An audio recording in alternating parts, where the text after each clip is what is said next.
ቪላ ግን በሰላም ነው። ለእያንዳንዱ ቲም አንዳንድ ተጫዋች ማስቀመጥ በሰላም ነው። ስጦታ ነው ወይ? ለእያንዳንዱ ተጫዋች ለእያንዳንዱ ቲም አንዳንድ ተጫዋች መስጠት ነው። የሰው ሁሉ አጥቂ 9 ቁጥር ተቀይሮ ገብቶ ጎል ያገባል። የኛ 9 ቁጥር ሁለት ጊዜ እንኳን ኳስ አልነካም አይደለም 2 ጎል ያገባ ማለት ነው። እንደዚህ መቀለጃ ነው። ሰከንድ አፍ እንዴት ነው የሚያስጠላው? ፈርስት አፍ ያባከናቸው እያንዳንዱ ኳሶች ሰከንድ አፍ ላይ ዋጋ አስከፈሉ። ምን ማድረግ አይቻልም። ኳስ ነው ብለን አልፈነዋል።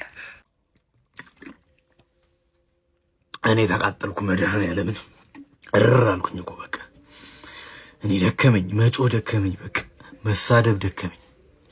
እሺ ምንድን ነው የሚባለው አሁን? እሺ እኔ አልገባኝም። እግዚአብሔርን በቃ ምን አይነት ደነዝ የሰው ደነዝ እንዳለ እናታችሁን። እኔ አሰልጣኙ ራሱ ገጣባ ምን እንደሚያደርግ አላውቅም። ምን አይነት ቅያሪ ነው? አረ ኢንዞ ማሬስካ፣ አረ በፈጣሪ ተው፣ አረ ተው። ያ ባዲያ ሽት የሆነ ሰው ያታስገባው። በጎዶሎ እኮ ብንጫወት ይሻለናል። መድኃኒዓለምን በጎዶሎ ብንጫወት ይሻለናል። እሺ ፎፋና የለም ይባል እኮ እሺ ፎፋና እሺ ፎፋና ይግባ ይባልሽ ችግር የለውም። እሺ አቺምፖን ግን ለምንድን ነው የማታስገባው እንዴ? እሱ የሌላ ክለብ ተጫዋች ነው እንዴ? የማን የፉልሃም ተጫዋች ነው? የጎረቤት የማን ተጫዋች ነው እሱ? ለምንድን ነው የማታስገባው? ምን አይነት ቅያሪ ነው ስታርግ የነበረው ዛሬ? ጉስቶን ኩክሬላን ትቀይራለህ? እሺ ኩክሬላ ደነዚውን የፈለገ ይደንዝ። እንዴት ነው ጉስቶን በዛ ቦታ የምታስገባው? አንተ አህያ ናቱን እናለት። እኔ ምንም አልገባኝም። እግዚአብሔርን ነው የምላችሁ። በቃ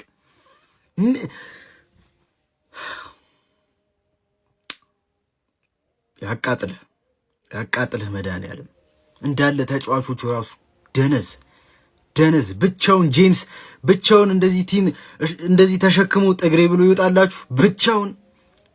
ይሄ ጊተንስ የተባለ ምን አይነት እኔ አጣው፣ ለሱ ስድብ አጣው። በቃ ምን አይነት ይሄ አንተ ዶርጉ በተሻለበት ዘመን ጊተንስ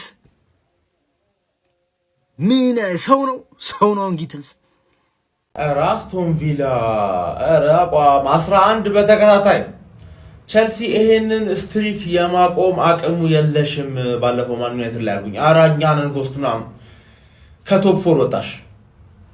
እኔ ልትገጥሚ እስቲ ሁለተኛ ነበርሽ፣ ብዙ አወራሽ፣ አቻ አግኝተሽ እንዳሸነፍሽ አስወራሽ። ከዛ የት እንዳለሽ በርግጥ እኔም ካንቺ ጋር ከተጋጠምኩ በኋላ ጨዋታ ላይ ጥሩ አይደለም፣ ግን 3 ነጥብ ኤፍሲ አይሻል ለውጣች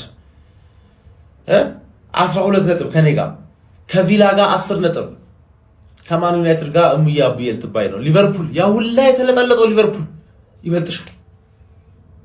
ኢማጂን ቪላ በጣም አስደማሚ ፎርም ላይ ያለው ሰከንድ አፍ ላይ ብቻ ፈርስት አፍ ተቀጥቅጠው እንዴ ኤምሪ እንደዚህ ለምዶ የምትችለው ንቋቸው። ፈርስት አፍ ዘስ ተረጋ ብሎ ብቻ አብዞርብ አደረገና ሰከንድ አፍ ላይ ቀዋወራቸው ቼንጆቹ ምናምን ብትል። ማክሰኞ ከባድ ጨዋታ አለብን። ማክሰኞ በታሪኩ ለሁለተኛ ጊዜ ቪላ 11 ጨዋታ በተከታታይ ሲያሸንፍ 12 አይሆንም። የኔን 18 አንቢትን ጌም 18 አንቢትን ራን እንዳቋረጠው ቪላ እኔም ደግሞ ያንተን 12 ዊኒንግ ስትሪክ ማክሰኞ እቆርጥልሃለሁ ነው ማለት። we are the gunners። አንተ መርዝ ትበላለህ። ሃንግማን ቻው ሃንግማን። አንተንም ሰጠ ቡድን። ቆይ ምንድን ነው ፈጣሪ መብራት ትቷል እንዴ እናንተ? ኧረ እባክህ አንተ ኧረ ተወን እባክህ ቪላ እባክህ ተወን። ደግሞ ቀጣይ ከኛ ጋር ነው ጀማ። ቀጣይ ደግሞ ከኛ ጋር ምን ይባላል አሁን? ያለ ወዱ አይደለም ሰው እንዴ ነውር አይደለም እንዴ? የለንደን ክለቦችን በሙሉ እኮ እያበጠረን ነው እናንተ። ላንቺ ደግሞ መሸት ብሏል። ዛሬ ጥሩቶኛለሽ ታሸንፊያለሽ ብዬ ነበር። አንግባን ምን ነካሻል? ሰው ሲቋጥርልሽ ማታቂም እንዴ? ምን አይነት ቡድን ነሽ በእናታችሁ? ለማንኛውም አሰልጣኛችሁ ግን ተጫዋች ቀየር ይችልበታል ነው ማለት ተጫዋች ቀየር ሰላም የነበረው ቡድን። ለማንኛውም ጀማው ለትርፌ ብቻ ሲሆን ነው ይሄ ቡድን የሚንቦቀቦቀው። ቪላ ሚሉት ቡድን የምሬ ነው ማለት በጣም ችግር አለበት። አታስቡ ሃንግማኖች። እሺ ቀጣይ ከኛ ጋር ስለሆነ ጫውት ያለው እናስቀይምላችኋለን። አንሰሙ በቃ ፋሚሊ ማታ ሰጡን እኮ እኔ ማታ ቪዲዮ ልሰራ ብዬ አብዛኞቻችሁ ቸልሲ ደጋፊዎች ኢንዞ ማሬስካ ላይ ችግር የለበትም ብላችሁ ስለምታስቡ ከናንተ ጋር መሰዳደብ ነው የሚሆንብኝ ብዬ ተውኩኝ መስራት። የትኛውም ሀገር እግር ኳስ ላይ አይቼ ማላቀውን የአሰልጣኝ ተግባር በክለብ አሰልጣኝ እያየሁ ነው። በጣም እየተገረምኩኝ ነው። ባዳሸል የፕሪሚየር ሊግ ጨዋታ ስንት ጨዋታ ቤንች የተቀመጠ ልጅ ለወሳኝ አስቶን ቪላ የፕሪሚየር ሊጉ ተፎካካሪ ላይ ቤንች አረገው አስገባው። ፎፋናን አስቀምጦ ቤተሰብ አስቡት ዝም ብላችሁ ኤንዞ ማሬስካ እስከዛሬ የወሰናቸው ውሳኔዎች መግባት ያለባቸው ተጫዋቾች ቢገቡ ብላችሁ አስቡ። ደግሞ እሱ የሚያስገባቸው ተጫዋቾች እያንዳንዳቸው የሆነ ስህተት አለባቸው። እያንዳንዳቸው እኔ በቅቶኛል ስለ ኤንዞ ማሬስካ በቃኝ። መልካም ቀን።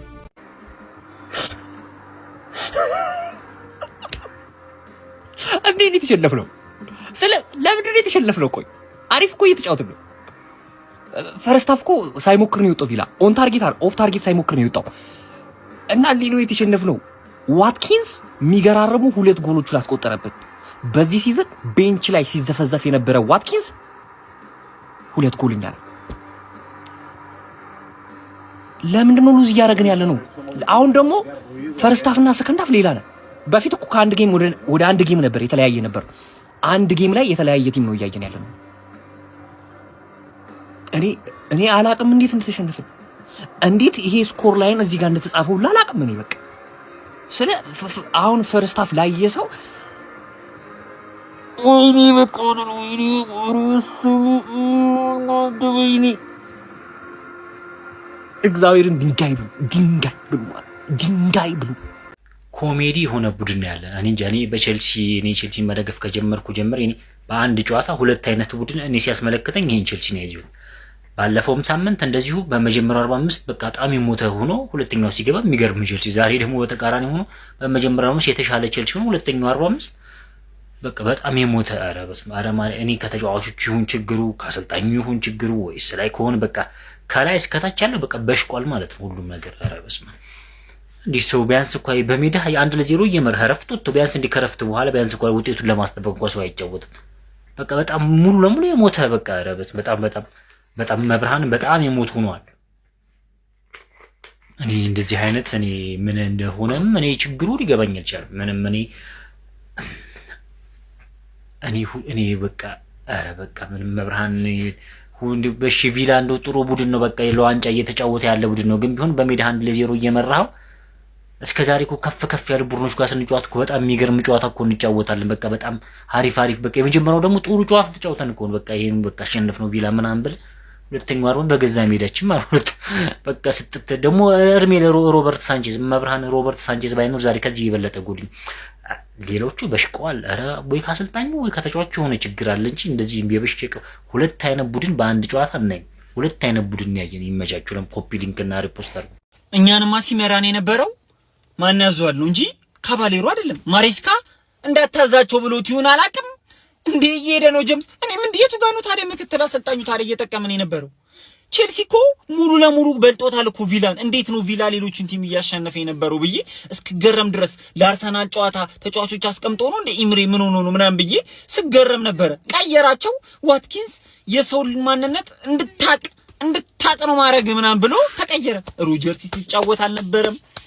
ዴፊኒትሊ ነው ጨዋታው የተቀየረው። የኛ ቀያሪዎች ልክ አልነበሩም። ብቻ እኔ አላቅም። በስመ አብ ወልድ ደናደሩ አፍልቼ ነበር ይበለኝ። በቃ ምንም ማለት አልችልም። የሚገርም ቼልሲ አንድ ያየ ነው የሚገርም። በቃ እንዴት ነው የምንችለው? በእናታችሁ ምን አይነት ኢንዲቪጁዋል ኢረር! በቃ ሙሉ ኢንዲቪጁዋል ኢረርም ኖሮበት ደግሞ እንደገና ሙሉ ቲሙ ስህተት ሲኖርበት አስቡት። በዚህ ጨዋታ ላይ ኤንዞ ማሬስካ ምን አይነት ውሳኔ ነው የወሰነው? በዚህ ወሳኝ ጨዋታ ላይ ባዲያሺልን አስገብቶ ፎፋናን ቤንች ለቦርንማውዝ አስቦ እኮ ነው እሱ። በቃ ቀጣይ ፍሲ ጀግና እኮ ነው። ኧረ በፈጣሪ እሺ። ኩኩ ምን እየሰራ ነበር ዛሬ? ኩኩ በቃ ተቀያሪ የለኝም ብሎ ይጃጃልብን ጉስቶ ያለ ቦታው እስኪጮት እስኪገደድ ድረስ ማለት ነው። እንደገና ቻሎባ የለም ዛሬ አጠቃላይ የለም። ጋርናቾ እንደውሌው የለም። እንደገና ኔቶ ደግሞ ምን አይነት ስግብግብ ተጫዋች እንደሆነ ያየንበት ጨዋታ ነው። ባጭሩ ማለት ፈርስት ሃፍ ላይ ያገኘናቸው እድል ብንጠቀም ኖሮ ሰከንድ ሃፍ ላይ እንደዚህ ላበላ ባልሆነን ነበር። በቃ ላበላ ሳንቼዝ ጠፋበት ምን እንደሆነ ሚናው እዛ ሹት ተለማመደ። ከፔናልቲ ቦክስ ውጪ ኳስ ይዞ መሄድ አማረው በእጁ። አስቡት እንዴ! የለንም እኮ በቃ የለንም። ማንኝ እኔ ቆይ ቪላን ማስጠለው 10 ተከታታይ ያሸንፎ መጡ ማንኝ? ሲጀመር ቪላ የዋንጫ ቲም ማርያምን በቃ የዋንጫ ቲም ነው። እንዴት ነው የሚችሉት? በተለይ ኤምሬ እንዴት እንደሚችል ሰከንድ ሃፍ ቀየረው ጨዋታውን። በቃ ቀየረው። ሰከንድ ሃፍ እንደዛ ይለጥልጡን። አረ በፈጣሪ በቃ እኛ ምን አገባን? ካሁን በኋላ አያስጨንቀንም። እንደለመድነው ዲሴምበርና ይሄ በቃ የገና ሰሞን ጨዋታ ለኛ አይሆን አለቀ። ቼላ ወንድም ጥላ ምንም ማድረግ አይቻልም። ምንም ማለት ነው። እግዚአብሔርን አይክፋችሁ፣ አይደብራችሁ። ምክንያቱም ክለቡ አስቶን ቪላ ነው። ሽለምጥማጥ እባብ ውስጥ ለውስጥ የሚሄድ ይሸነፋል ስትሉት የሚያሸንፍ ያሸንፋል ስትሉት የሚሸነፍ በቃ ምኑ ማይጨበጥ ክለብ ማለት አስቶን ቪላ ነው። በዚህ ሰዓት ለአርሰናል ራስ ምታት፣ ለማንቸስተር ሲቲ ራስ ምታት፣ ለዩናይትድ ራስ ምታት። ኧረ በስመ አብ! ዛሬ እኔ በቃ ቼላ ወንድም ጥላ ያኩረኛል ብዬ ነበር። በቃ ይሄን ክለብ ይገርፈዋል ዛሬ በሜዳው፣ ግን አልተሳካም። በቃ አሲስት ካደረገ የቆየ ልጅ ጎል ካስቆጠረ የቆየ ልጅ ዋይትኪንስ ዛሬ 2 ጎል ቼላው ላይ ጥጋቸውን ያስያዘው እግዚአብሔርን። ኧረ አስቶን ቪላ ዛሬ ዘንድሮ አላማቸው ምንድነው ነው? እኔ እውነት ለአርሰናል በጣም ስጋት የሆነው ከሲቲ በመቀጠል አስቶን ቪላ ነው። በቃ ኮፕሊንክ ሪፖስት ቤተሰብ ኧረ ምንድነው እየተፈጠረ ያለው እዚህ ቲም ላይ? ፈርስት ሃፍ እኮ እንደዛ እንዳልተጫወትም ማለት ነው። ሰከንድ ሃፍ እነዚህ ሰዎች ሌላ ቲም ነው የሆኑብን ማለት ነው። ፈርስት ሃፍ ምንም ሳይሞክሩ ወጥቶ ማለት ነው። እኛ እንደዛ እንዳልቀጠቀጥን ፈርስት ሃፍ 3 ኦን ታርጌት ብቻ ነው ያለን ሙሉ ጨዋታ ማለት ነው። እነዚህ ሰዎች ሰከንድ ሃፍ ብቻ 8 ኦን ታርጌት አላቸው። በቃ ቀጥቀጠውናል ማለት ሰከንድ ሃፉን ጭራሽ ሙሉ ዶሚኔሽን። ሲጀመር ቀያሪ ራሱ እኔ ምንም እየሰራ እንደነበር ዛሬ አላውቅም። 58 ደቂቃ ላይ እነዚህ ሰዎች 3 ቀያሪ ቀየሩ። እኛ ራሱ ግዴታ ይመስል ዴላፕ ገባ፣ ስቴቮ ገባ። የገቡ ተጫዋች አንድ ኳስ አልነኩም። በቃ በስትክክል ራሱ የተጫወቱም አይመስለኝም። ምን እንደሰሩ ዛሬ ቼልሲ አላውቅም። ብቻ በጣም ነው የሚያሳዝነው። ይሄ ሰውዬ ግን ገብቶ ማለት ነው ይሄ ሁለት ጎል አግብቶ በቃ ብቻውን ነው ይሄን ጨዋታ የወሰነው ማለት ነው። ይሄ ቲም ግን ወዴት እየሄደ እንዳለ አላውቅም። በቃ 8 ጨዋታ ተጫውተን 2 ጨዋታ ብቻ ነው ያሸነፍነው። ምን እንደሚሻለን አላውቅም። ኧረ በስመ አብ! ጭራሽ አንደኛው ቲም ደግሞ ካርዲፍ የሚባል ቲም አለበት። በቃ እኔ ምን እንደተፈጠረ ብቻ አልገባኝም። ኧረ ቼልሲ ቪላ ግን ዛሬ ይችላል። በቃ በጣም ዛሬ አድንቂያቸዋለሁ ማለት በቃ ብንሸነፍም በቃ ይችላሉ ነው የምላችሁ። ለማንኛውም ቀጣይ የት እንደሚደርሱ የምናይበት ጨዋታ ነው። ቼላውም ተሰጣት በአስቶን ቪላ ተመሳሳይ ክትባት ነው የተሰጣችሁ። ከወያላው ከትርፌና ከሲቲ ከተመሳሳይ ክትባት ተቆንጥጣችሁ ነው የተላካችሁ ጆሮአችሁ። ይሄ ቲም ይችላል አስቶን ቪላ ነግሬያችሁ ነበር እኮ አለ። የተለያየ የነቆራ ቪዲዮ ስሰራባችሁ ምን ስትሉ ነበር? እኛ ቼላንን ምናምን ስትሉ አልነበር? ሰጠሽ አስቶን ቪላ። ይሄንን ቡድን ያሸነፈው ሊቨርፑል ብቻ ነው። የእግር ኳስ ክለብ በሁለት ይከፈላል ብያችሁ ነበረ። አስቶን ቪላ የሚያሸንፍና ማያሸንፍ። አስቶን ቪላ ማሸነፍ እንዲቀላል አይደል? እየመጣ በሜዳችም ያለ ሜዳው ነግራችሁ ነበር። ይችላሉ። ቼላው ግን ምንም ማድረግ አይቻልም። በቃ አንቺ አትቀሪም ከነሱ፣ አንቺ አትቀሪም። ተሰጠሽ በቃ አንቺም ክትባትሽ ወጋ ነው ስጥት ነው። አስቶን ቪላ ግን ይችላል። ይሄ ቲም ይችላል። አሁን እኔ የምጠብቀው እንድች ሴሌብሬሽን ነው የኦናና ኪሱ 3 ፖይንት የሚያስገባትን ሴሌብሬሽን ነው የምጠብቀው። ይመቻችሁ። ይሄ ፕሪሚየር ሊግ እንግዲህ አይገመትም፣ እያየ ነው።